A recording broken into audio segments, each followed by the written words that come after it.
देशमुखांच्या घरामध्ये त्यांच्या मोठ्या मुलाचे लग्न होतं. कलाताईंनी सून लाखात एक पसंत केली होती, परंतु म्हणतात ना, चेहऱ्यावरून आणि रंगरूपावरून कोणाचाही स्वभाव समजून येत नाही. आणि एका भेटीमुळे आयुष्यभर असणारा हा स्वभाव आपल्याला सहजही ओळखता येत नाही. असंच काहीतरी कलाताईंचं झालं होतं. कलाताईंच्या सासूबाईंनी त्यांच्यावरती या घराची संपूर्ण जबाबदारी, कारभार दिला होता. त्या सुरळीतपणे पार पाडत होत्या. त्यांनाही असंच वाटत होतं की माझ्या सुनेने देखील माझ्यासारखं वागावं. कलाताईंची सून जेव्हा लग्न करून घरामध्ये आली तेव्हा घराचा सगळा कारभार तिने स्वतःच्या हातामध्ये घेतला होता. तसं तर आजकालच्या सुना लग्न करून घरात आल्याबरोबर घरातील सगळा कारभार स्वतःच्या हातामध्ये घेतात आणि आपल्या आईवडिलांच्या सांगण्यानुसार, माहेरच्या लोकांच्या सांगण्यानुसार वागतात आणि सासरच्या लोकांचा छळ करतात. त्यांना त्यांच्या सासरचे म्हातारे सासू सासरे सांभाळायला जड वाटतात, परंतु त्यांची प्रॉपर्टी, मालमत्ता, त्यांचा पैसा हे सर्व काही लागत असतं. म्हणूनच आज कितीतरी संसार, घरं उद्ध्वस्त झालेली आहेत. याच गोष्टीमुळे कलाताईंनी त्यांच्या सुनेच्या बद्दल असा काही निर्णय घेतला की कलाताईंचा तो निर्णय ऐकून घरातील सर्वांनाच आणि त्यांच्या सुनेला देखील खूप मोठा धक्का बसला. कारण की घर तोडणाऱ्या सुनेपेक्षा त्यांना घर जोडून ठेवणारी सून पाहिजे होती. देशमुखांच्या घरात आज थोडी धावपळ सुरू होती. आज घरात नवीन सून येणार होती. कलाताई देशमुख दरवाजाशी उभ्याच होत्या. लाल पैठणी, केस व्यवस्थित, आंबाड्यात गुंफलेले, कपाळावर मोठं कुंकू, घरातल्या प्रत्येक गोष्टी सारख्याच त्या स्वतः नेहमी नीटनेटक्या. त्या घराचा पाया होत्या. त्या दिसत नसल्या तरी सगळं त्यांच्यावरच उभं होतं. दरवाजा बाहेर कार थांबली. अमोल उतरला आणि त्याच्या मागोमाग एक सडपातळ सुंदर साडीतली तरुण दिसली. चेहऱ्यावर हलकं हसू, पण डोळ्यात थोडासा संकोच. ती म्हणजे मोहिनी देशमुख, घरातली नवी सून. या सून बाई, माप ओलांडून घरात प्रवेश करा, कलाताई म्हणाल्या. आवाजात कठोरपणा नव्हता, पण सवयीचा अधिकार होता. आई, मोहिनीने हळूच माप ओलांडलं, पाय घरामध्ये ठेवला. अंगणात पावलांचा आवाज घुमला आणि त्या क्षणी जणू घराचा नवा श्वास भरला. देशमुखांचं घर मोठं होतं, जुन्या बांधणीचं, पण स्वच्छ आणि सुबक. प्रत्येक वस्तूला तिचं ठरलेलं ठिकाण. कलाताईच्या नजरेतून काही सुटत नसे. त्यांनी आयुष्यभर हा कारभार चालवला होता. खर्च, स्वयंपाक, नातीगोती आणि सगळ्यात महत्त्वाचं म्हणजे घराची प्रतिष्ठा. मोहिनीला हे घर म्हणजे एक नवं जग वाटत होतं. तिच्या माहेरात सगळं आधुनिक होतं, पण इथे प्रत्येक गोष्ट नियमात. सकाळी 6 वाजता उठायचं, देवळात दिवा लावायचा, नंतर सगळ्यांसाठी चहा आणि मग नाश्ता. पहिल्या 2 दिवसात मोहिनीने लक्षात घेतलं, कलाताई बोलण्यापेक्षा कामाला जास्त महत्त्व देतात. त्या फार काही सांगत नाही, पण त्यांचे डोळे सगळं सांगतात. जेव्हा मोहिनी थोडं चुकते तेव्हा शब्द नव्हे तर त्या शांत नजरा तिचं लक्ष वेधतात. 3ऱ्या दिवशी सकाळी कलाताई म्हणाल्या, आज तू स्वयंपाक बनव. काय करतेस ते पाहून मोहिनीचं हृदय धडधडलं. तिला स्वयंपाक यायचा, पण सासूच्या चवीचा स्वयंपाक हा वेगळाच अनुभव असतो. ती स्वयंपाकघरात गेली. वरण, भाजी, पोळी, चटणी सगळं नियोजनबद्ध केलं. पण तिचं लक्ष गेलं की कलाताई दारात उभ्या होत्या, शांतपणे बघत होत्या. त्या एकही शब्द बोलल्या नाही.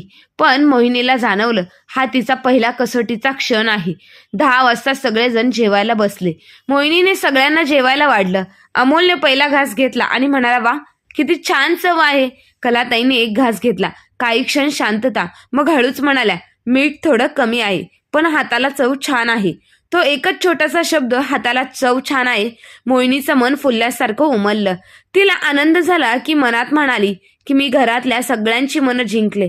कलाताईची सवय होती प्रत्येक कामाकडे लक्ष देण्याची. सून कधी उठते, काय करते, पाहुण्यांशी कसं बोलते, या सगळ्यांचं एक अदृश्य निरीक्षण चालूच असायचं.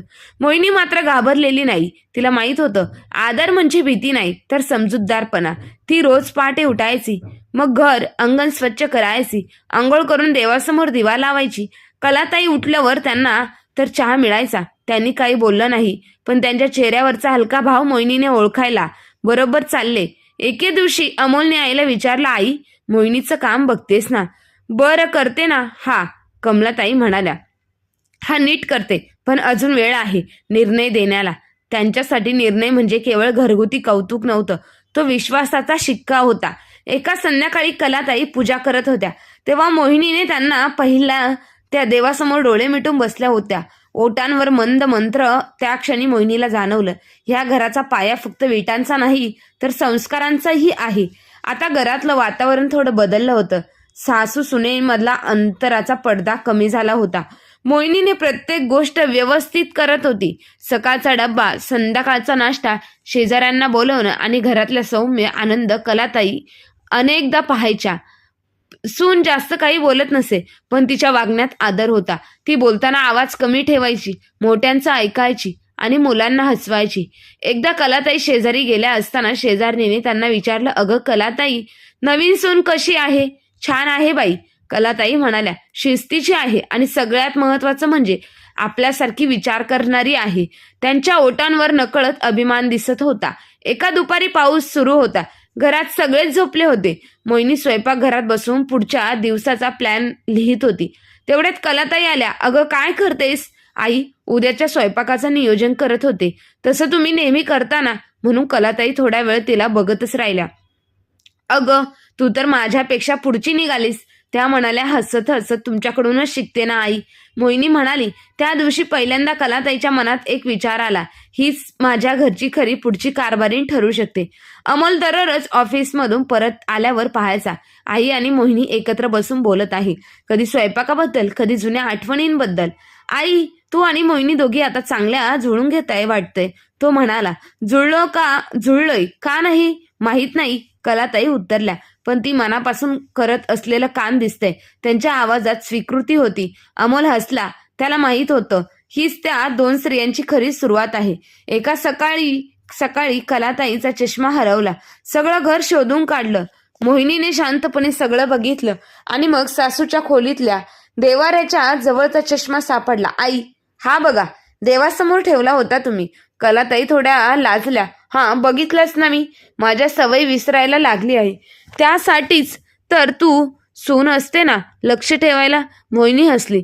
कलाताईच्या मनात एक उपदार काहीतरी उमललं. त्या क्षणी त्यांनी ठरवलं, ही मुलगी केवळ सून नाही तर घराची आत्मा आहे. त्या रात्री कलाताई देवासमोर बसल्या होत्या. देवासमोर नेहमी विचार करत आल्या, घराचा कारभार आपल्या हातात असावा. पण आज वाटते कारभार नाही तर संस्कार महत्वाचे असतात. जर ते टिकले तर कोणाच्या हातात घर आहे याने काय फरक पडतो? देवाच्या दिव्यांचा प्रकाश त्यांच्या चेहऱ्यावर पडला होता आणि त्यांच्या मनात पहिल्यांदा एक विश्वासाचा किरण उजळला होता. पुढच्या सकाळी मोहिनी देवघरात दिवा लावत होती. कलाताई तिच्या मागे उभ्या होत्या. त्यांनी तिला हळूच आवाजात म्हटलं, मोहिनी, आज तू दिवा लावलास, पण वाटतंय प्रकाश माझ्या मनात पडलाय. मोहिनीने वळून पाहिलं. आई, काही नाही बाई, कलाताई हसत म्हणाल्या. चल, आज चहाही तूच कर. आता तुझ्या हातचा चहा प्यायची सवय लागली. अहो, मला मोहिनीच्या चेहऱ्यावर आश्चर्य आणि आनंद एकत्र फुलताना घरात मंद वारा फिरला आणि जणू या नात्याला नवं रूप मिळालं. विश्वासाच्या घरात आता सर्व काही स्थिर झालं होतं. लग्नाला 2 महिने झाले होते. मोहिनीने घरातल्या प्रत्येक कोपऱ्यात आपली ओळख हळुवारपणे रुजवली होती. न बोलता न दाखवता कलाताई देशमुख अजूनही सकाळच्या दिनक्रमासही आपली शिस्त पाळत होत्या. पण त्यांच्या नजरेत आता जुना कडवटपणा नव्हता. कधी कधी मोहिनीने केलेला बदल किंवा तिचं मनापासून केलेलं काम त्यांच्या मनात छोटासा ठसा उमटवत होतं. त्या दिवशी रविवार होता. पाऊस नुकताच ओसरला होता. अंगणातील झाडावरून पाण्याचे थेंब हळूच खाली पडत होते. कलाताई नेहमीप्रमाणे देवासमोर बसल्या होत्या. मोहिनी मागे उभी होती, हातात देवासाठी फुलं घेऊन. कलाताई म्हणाल्या, फुलं आणलीत का? मोहिनी म्हणाली, हो आई, आणली आहेत. आणि तीही भक्तिभावाने देवाची पूजा करू लागली. कलाताईने हलकं हसू दिलं. माझी सूनही माझ्यासारखी देवाची भक्ती करते हे पाहून आनंद वाटतो. त्या क्षणी मोहिनी काही बोलली नाही, पण तिच्या नजरेत जे होतं ते कलाताईने ओळखलं. एक मनापासूनचा आदर. रविवारच्या दिवशी सकाळच्या नाश्त्यानंतर कलाताईंची सवय होती सगळं सामान तपासणं, धान्य, तेल, दूध आणि महिन्याचा खर्च. पण त्या दिवशी मोहिनी आधीच सगळं करून बसली होती. संपूर्ण यादी तयार, किंमत लिहिलेल्या आणि पुढच्या आठवड्याचे नियोजनही. कलाताई थोड्या थक्क झाल्या. अगं, हे सगळं तू केलंस? हो आई, तुमचं पाहिलं होतं मागच्या आठवड्यात, थोडं लक्षात ठेवलं. कलाताईच्या चेहऱ्यावर नकळत हसू आलं. तू माझ्या जागी बसायला लागलीस दिसतंय. नाही आई, तुमचं घर आहे, मी फक्त थोडी मदत करते, मोहिनी म्हणाली. पण मनात कलाताई विचार करत होत्या, ही एक मदत नाही, ही एक जबाबदारी घेण्याची तयारी आहे. एक दिवस अचानक कलाताईंच्या मोठ्या ननंद सुनंदाबाई पुण्यावरून येणार असल्याचं कळालं. त्या म्हणजे घरातील मोठे अधिकारवाणी नाव. पूर्वी सासूच्या काळात त्यांनीच कलाताईला घरकाम शिकवलं होतं. कलाताई चिंतेत होत्या. अगं, सुनंदाबाई येणार आहेत, त्यांच्या आवडीचं सगळं नीट करून ठेवलं पाहिजे. त्या बाई थोडं चुकलं तरी थेट तोंडावर बोलतात. मोहिनीने हसत उत्तर दिलं, आई तुम्ही काळजी करू नका, मी सगळं बघते. ती सकाळपासून धावपळ करत राहिली. देवळात साफसफाई केली, झळकावलं, त्यांच्या आवडीचं मेथी पराठे आणि चटणी बनवली. दुपारी सुनंदाबाई आल्या. त्यांनी घरात पाऊल ठेवताच म्हणाल्या, अरे वा, घर तर चमकतंय. कलाताई, तू तर नव्या जोमानं सजवलंय वाटतंय. कलाताई हसल्या पण म्हणाल्या, अगं, यावेळी माझ्या नव्या सुनेने काम केलं आहे सगळं. सुनंदाबाईंची नजर मोहिनीवर गेली. अगं, हीच ती बरीच समजूतदार वाटते, चांगलं आहे.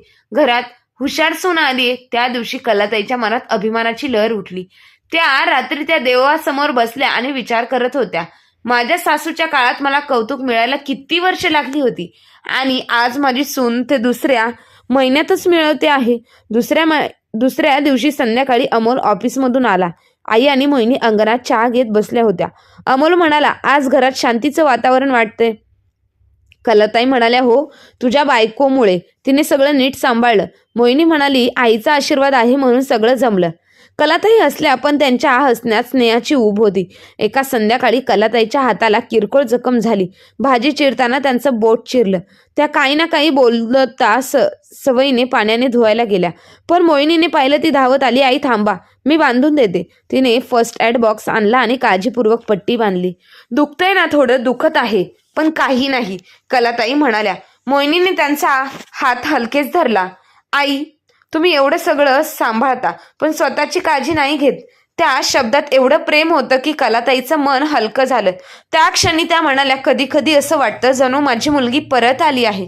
तो छोटासा क्षण पण त्या नात्यात सर्वात मोठं वळण होतं. विश्वासघातातला कारभार आता मोहिनीच्या हातात जास्त वेळ राहत होता. कलाताई बघत होत्या, काही काम बरोबर, काही थोडं चुकतं, पण सून कधीच चिडत नाही, दोष दाखवत नाही. ती चुकली तर हसून म्हणते, आई पुढच्या वेळी नीट करेन. कलाताईच्या मनात विचार आला, ही मुलगी खरंच माझ्यासारखी आहे. त्या रात्री कलाताई झोपताना झोप येत नव्हती. बाहेर वारा जोराजोरात वाहत होता. त्या खिडकीतून बाहेर पाहत होत्या आणि मनात विचारांचं वादळ. मी आयुष्यभर हे घर माझ्या हातात ठेवलं, सगळ्यांनी माझा सन्मान केला, पण आता वय झाले. आज मोहिनीला बघते तर वाटतं की केवळ काम करते असं नाही, ती घर जगते. तिच्या हातात हे घर सुखाने राहील. त्या देवासमोर हात जोडून म्हणाला, देवा, मला योग्य वेळी योग्य निर्णय घेण्याची शक्ती दे. काही दिवसांनी अमोल आईजवळ बसला होता. आई, तुला काही बोलायचं आहे का? काय सांगू बाळा, तिच्या हातात घर दिलं तर ती उजळवेल असं वाटतंय. ती माझी सून आहे. मग आई, तेच खूप मोठं समाधान आहे. हो, पण घराचं नेतृत्व देणं म्हणजे जबाबदारी सोडणं नाही, ती पुढे नेणं आहे. अमोलने मान हलवली. त्याला कळत होता आईच्या मनात काही मोठा विचार तर होत आहे. त्या आठवड्यात श्रावण सुरू झाला. घरात हरतालिका होती, सण होता. कलाताई नेहमीप्रमाणे सगळं पाहत होत्या, पण यावेळेला त्यांनी मोहिनीला सर्व जबाबदारी दिली. या वर्षीचा सण तू कर मोहिनी, तुझ्या पद्धतीने. बघूया. मोहिनीने मनापासून तयारी केली. फुलं, पूजेसाठी वस्तू, प्रसाद आणि सगळं सजावट. पूजेदरम्यान कलाताई देवासमोर बसल्या आणि मोहिनी मंत्र म्हणत होती. तिच्या आवाजात आत्मविश्वास होता आणि चेहऱ्यावर समाधान. पूजा संपल्यावर कलाताईच्या डोळ्यात अश्रू आले. आई, काही झालं का? नाही ग, आनंद अश्रू आहेत. तू सगळं नीट केलंस. मला वाटलं आता माझ्या संस्कारांचं फळ दिसतंय. त्या रात्री कलाताई अंगणात बसल्या होत्या. चंद्र मंद प्रकाश टाकत होता. मोहिनी 2 कप दूध घेऊन आली. आई, दूध घ्या, बस इथे, कलाताई म्हणाल्या. दोघी शांत होत्या काही वेळ. मग कलाताई म्हणाल्या, मोहिनी, आज एक गोष्ट सांगायची आहे. मी आयुष्यभर या घराला सांभाळलं. कधी विचार केला नव्हता की कोणी दुसरं तितक्यात मनापासून सांभाळेल, पण तू केलंस. मला वाटतं देवाने मला खरी मुलगी दिली आहे. मोहिनीच्या डोळ्यात पाणी आलं. आई, हे घर म्हणजे माझंही घर आहे. तुम्ही मला सून नाही, मुलगी मानलं आहे ना, जबाबदारी दिली. कलाताईने तिचा हात हातात घेतला. त्या क्षणी त्या दोघींच्या नात्याचा नवा टप्पा सुरू झाला. तो क्षण विश्वासाचा क्षण, जिथे सासू आणि सून वेगळ्या पिढ्यांच्या नसतात, तर एकाच घराच्या दोन बाजू ठरतात. श्रावण संपला होता, पण घरात अजूनही सणासारखं वातावरण होतं. प्रत्येक सकाळी अंगणात तुळशीवर पाणी पडायचं. त्याचबरोबर मोहिनीच्या ओठांवर मंद प्रार्थना ऐकू यायची. देशमुखाचं घर आता वेगळं भासत होतं. जणू प्रत्येक भिंतीला नवसंजीवनी मिळाली होती. कलाताईच्या मनात मात्र काहीतरी सतत फिरत होतं. त्यांनी मनाशी ठरवलं होतं, आता माझ्या हातातला कारभार दुसऱ्याच्या हातात द्यायची वेळ आली आहे. पण तो निर्णय फक्त घराच्या कामाचा नव्हता, तर तो जीवनाच्या तत्वाचा होता. त्या दिवशी सकाळी कलाताई देवासमोर बसल्या होत्या. तुळशीच्या पानांवर थेंब चमकत होते आणि त्यांनी देवाला हळू आवाजात विचारलं, देवा, मी हे घर आयुष्यभर सांभाळलं, पण आता मला जाणवतं की जबाबदारी पुढे द्यायची वेळ आली आहे. ही मुलगी मोहिनी माझ्यासारखीच आहे. या घराला प्रेम करते, माझं मन सांगतं. जर मी विश्वास दाखवला तर संस्कार टिकतील. त्यांच्या ओठांवर हलकस्मित हास्य मनात आलं. खात्री होती आता निर्णय घ्यायचा आहे. मोहिनी आपल्या नेहमीच्या लयीत दिवस चालत होती. ती उठायची, कामं आवरायची, देवळात दिवा लावायची, सगळ्यांना चहा पाणी द्यायची आणि घर सुरळीत ठेवायची.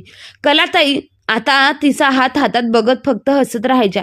एका संध्याकाळी त्यांनी पाहिलं, मोहिनी सासऱ्यांचा औषधाचा डब्बा तपासत होती. ते पाहून कलाताईंच्या मनात अभिमानाची ऊब आली. हीच खरी घराची मुलगी. त्यांनी स्वतःशी म्हटलं, संस्कार म्हणजे बोलणं नाही, जगणं असतं. ते एके दिवशी गावातल्या मंदिरात वार्षिक जत्रा होती. कलाताई आणि मोहिनी दोघी गेल्या. लोकांनी कलाताईंना आदराने नमस्कार केला. त्यांच्या शेजारी उभी असलेली मोहिनी सर्वांना नम्रपणे अभिवादन करत होती. एक वृद्ध बाई कलाताईंना म्हणाली, कलाताई, तुमची सून फार समजूतदार आहे वाटते. तुमचं घर उजळेल. ती कलाताईने हसून उत्तर दिलं, हो बाई, मला वाटतं हे घर आता तिच्या हातूनच उजळणार आहे. मोहिनीने हे ऐकलं आणि तिच्या डोळ्यात पाणी आलं. आई, असं का म्हणता तुम्ही? असाल तोपर्यंत घराचा कारभार तुम्ही सांभाळणार आहात. अगं, घर माझं होतं, पण आता ते आपल्या दोघींचं आहे. कलाताई शांत म्हणाल्या. त्या रात्री कलाताई बराच वेळ विचार करत होत्या. त्यांच्या डोळ्यासमोर अनेक आठवणी येत होत्या. त्यांनी तारुण्यपण हे घर कसं सांभाळलं, मुलांना वाढवलं, सासूच्या शिकवणी घेतल्या आणि आता काळ फिरला होता. आज माझ्या सासू असत्या तर त्यांनी अभिमानाने सांगितलं असतं की तुझी सून तुझ्यापेक्षा उजवी निघाली. त्यांनी देवासमोर हात जोडले, देवा, उद्या मी एक निर्णय घेणार आहे, तो योग्य ठरव. दुसऱ्या दिवशी सकाळी मोहिनी उठली तेव्हा घरात थोडं गूढ शांतता वातावरण होतं. कलाताई नेहमीप्रमाणे स्वयंपाकघरात नव्हत्या. ती घाईघाईने गेली तर पाहते कलाताई अंगणात बसून काहीतरी लिहित आहे. आई, काय करताय? थोडं लिहायचं होतं मनातलं. मोहिनी काय बोलली नाही, पण तिच्या मनात प्रश्न फिरत राहिला. संध्याकाळी अमोल ऑफिसवरून आला आणि कलाताईंनी सांगितलं, आज घरातले सगळे जेवणानंतर थोडा वेळ बसूया, मला काही सांगायचं आहे. सगळे थोडे चकित झाले. जेवणानंतर सगळं कुटुंब दिवाणखान्यात एकत्र बसलं. अमोल, मोहिनी, सासरे, लहान दीर. कलाताईच्या हातात एक फाईल होती. त्या शांतपणे म्हणाल्या, मी आज एक निर्णय घेतला आहे. माझं मन शांत आहे म्हणून तो तुमच्याशी शेअर करते. मोहिनी घाबरली. आई, काय झालं? कलाताई उठल्या आणि म्हणाल्या, मी ह्या घराचा कारभार आता मोहिनीच्या हातात देते. क्षणभर घरात शांतता पसरली. अमोल अवाक झाला. सासरेही थोडे चकित होते. मोहिनी तर पूर्ण गप्पच झाली. आई, तुम्ही काय म्हणताय? हो बाई, स्पष्ट सांगते, हे घर, ही संपत्ती, हे पत्र आता तुझ्या नावावर करत आहे. अमोल उठला. आई, हे अचानक कसं काय? तू अजूनही सगळं सांभाळू शकते. हो, पण आता वेळ आली आहे पुढं पाऊल टाकायची. कलाताई म्हणाल्या, मी हे घर आयुष्यभर जपलं, पण आता मोहिनी माझ्या सर्व जबाबदाऱ्या पार पाडते, म्हणून तीच योग्य वारस. मोहिनीच्या डोळ्यात अश्रू आले. ती उठली आणि कलाताईंना मिठी मारली. आई, असं करू नका. मला काही नको. तुमचं प्रेम मिळत आहे, तेच पुरेसं आहे. कलाताईने तिचा हात धरला. बाळा, वारसा म्हणजे मालमत्ता नाही, विश्वास आहे, आणि तू तो मिळवला आहेस. कलाताई म्हणाल्या, जेव्हा मी ह्या घरात आले तेव्हा माझ्या सासूनेही मला असाच विश्वास दिला होता. त्यांनी मला सांगितलं होतं, घर भिंतींनी नाही तर मनांनी टिकतं. त्या दिवशी मी ठरवलं होतं की जेव्हा माझ्या पुढच्या पिढीत मला तोच विश्वास दिसेल तेव्हा मीही तसंच करेन. त्या शांतपणे मोहिनीच्या डोक्यावर हात ठेवतात. आज मला वाटतं तो क्षण आलाय. मोहिनी अजूनही भावनाश झाली होती. आई, तुमच्या जागी कधीच येऊ शकत नाही. कोणीही कोणाच्या जागी येत नाही ग, पण आपल्यातला सन्मान आणि प्रेम जर टिकवलं तर घर आपोआप चालतं. सासऱ्यांनी मान हलवली. कला, तुझा निर्णय योग्य आहे. मीही बघतोय. मोहिनीने घराला वेगळी ऊब दिली आहे. अमोल पुढे म्हणाला, आई, तू नेहमी म्हणते विश्वास दिला की घर जिवंत राहतं. आज तू ते खरं केलं. दुसऱ्या दिवशी सकाळी सूर्यकिरण अंगणात पडले होते. कलाताई देवासमोर बसल्या होत्या आणि मोहिनी बाजूला देवळात दिवा लावती. मोहिनीने लावला आणि कलाताई हळू आवाजात म्हणाल्या, आज माझं घर माझ्या मुलीच्या हातात गेलं. मोहिनीने वळून पाहिलं. आई, तुम्ही मला मुलगी मानलं. मीही तितक्याच प्रेमाने घरातल्या सगळ्या व्यक्तींना सांभाळेल. कलाताई म्हणाल्या, मला माहिती आहे तू घरातल्या सगळ्या व्यक्तींना सांभाळून घेशील. त्या दोघींच्या नजरा एकमेकांवर थांबल्या आणि त्या क्षणी जणू दोन पिढ्या एक झाल्या.